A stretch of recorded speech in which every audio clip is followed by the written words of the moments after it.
this is Nikki Davis, fitness trainer from the RDB Sportsplex, coming to you from Orlando, Florida. And we're gonna do a little video today on how to use your foam roller. Maybe now is a good time to work on some mobility and flexibility, especially all those push-ups everybody's been doing in all the workouts. So what you will need is a foam roller. Maybe you have one that's hiding in a closet, or you can get one on Amazon or Target and have them delivered to you. So yeah, let's pretend that you already have one, and we are going to start with your legs. A little bit about foam rolling. It is a stretch technique. We're looking for some tightness, and then we're going to try to hold if you find any knots for 20 or 30 seconds, and you should feel some relief. I'm going to kind of go through the whole body, calves, all the way up to upper back, and then front side. You wouldn't have to do this each time. You're gonna look for where you're tight, and then maybe if you're tight in your calves, glutes, and hip flexors, you just do those three things before, after your workout, while you're watching TV, something like that. So let's start with your calves. So you're gonna put your legs on top of the foam roller here and lift yourself up a little just so you can roll on your calves. We're not going to do the back of your knees. We're rolling your muscles. So slowly, and then you can put yourself down. So if I have a knot right there, I can relax my arms, put myself down, and try to stay on it for 20 or 30 seconds. If you need a little extra pressure, you can put one leg over the other.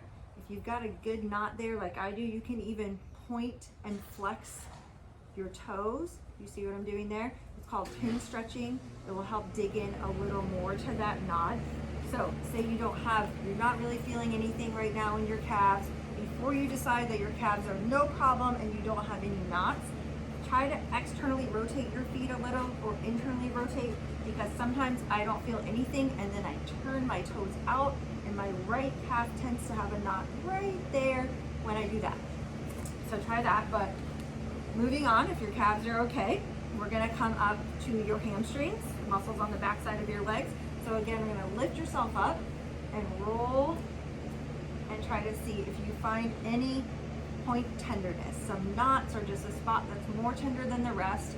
And if you do, you can put that extra pressure. Both legs might be enough pressure. You might want a little extra, and stay on it and breathe. You can rest yourself back down, and both sides. Right? Moving on from there, let's go to your glutes. A lot of people have some tightness in their glutes, and it can feel like lower back pain in your SI joint. So this can really help release it. I'll do this sideways and then facing you. You're gonna cross one leg over the other, and then the knee that's bent, you're gonna lean towards that side. So you're actually on the muscle of your glute, your bottom, and then we're gonna roll it all the way to that SI joint there in your lower back, but you might then want to tilt out a little further, because then you might get some different knots there. Then if you have a knot and you feel it, you can do the pin stretching again. You can use this hand to help move your knee and dig into that a little further, right? So from the front, whichever leg you cross over, you're gonna come onto the muscle, the meat of that glute there. From here, let's turn to the side and talk about your IT band, the connective tissue that runs from your hip bone all the way to below your knee here. This can get very tight, especially if you're a runner. So we're gonna come onto your side here and bring this other leg in front. This can be a very intense area to foam roll, so you might even put a little extra pressure on this front leg to ease the pressure off of your back leg. Then we're gonna slowly use that front foot to help you roll just the side of your leg and stop just above your knee. We're not rolling over your knee. Also try to keep nice and strong here. Don't let your body hang down. So we're gonna roll. And if there's any tender spots, like right there, we're gonna stay, breathe, try to relax your face. See if you can get it to release a little. And we would do that, of course, on both sides. So staying with the back side of your body, mostly you want to kind of skip over this kidney area. Your kidneys are very superficial, and in my opinion, it's just safer to stay away from the very low back. So we're going to go mid back, just below my shoulder blades. I'm going to bring my hands behind my head, and I'm going to use my feet to lift my bottom up and roll from just below my shoulder blades to just below my neck. This should feel amazing, especially if you sat at a computer all day today. And then you can take the time at certain different spots to try to lower your hips, open and drop your head back.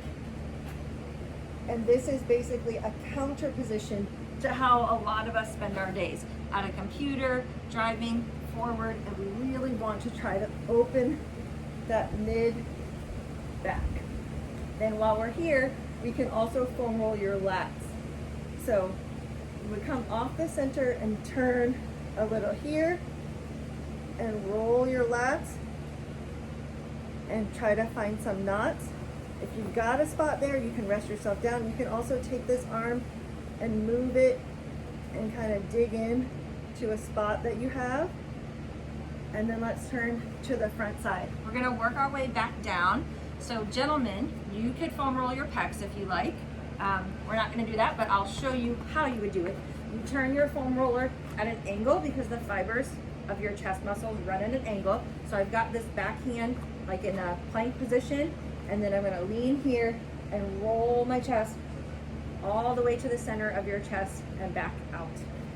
From there, we're gonna come down to your thighs, your quadriceps. Well, actually, we'll do your hip flexors first. So we're right this area right in front of your pocket. So come into your plank type position and then a little off center. So you're getting that area right here, right under your hip bone to your pocket. Sometimes that's pretty tight for me too. You never really know, and you can kind of play with rolling a little further out to the side or forward. And again, do that on both sides. So we'll move on to your quadriceps. So here, try to make sure you're not arching your back. Draw your belly button in, support yourself, and kind of army man crawl forward.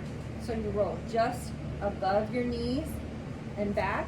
Again, if I have any knots, this feels nice to roll back and forth, but really for it to have the desired effect, you want to look for where you're most tender and try to stay there and breathe. This is another one like the calves that if I feel nothing, I'll take a moment, turn my toes out so you get your medial or inside quads, and then pigeon toe, turn the toes in so we can work that as well. You can also do this front muscle here, your anterior tibialis muscle, just by rolling here. That can get very tight as well. So I hope you learned a little bit about foam rolling in my video, and take a little time to do it. Stay safe, stay healthy. Come back and see us again for more workouts. Thank you.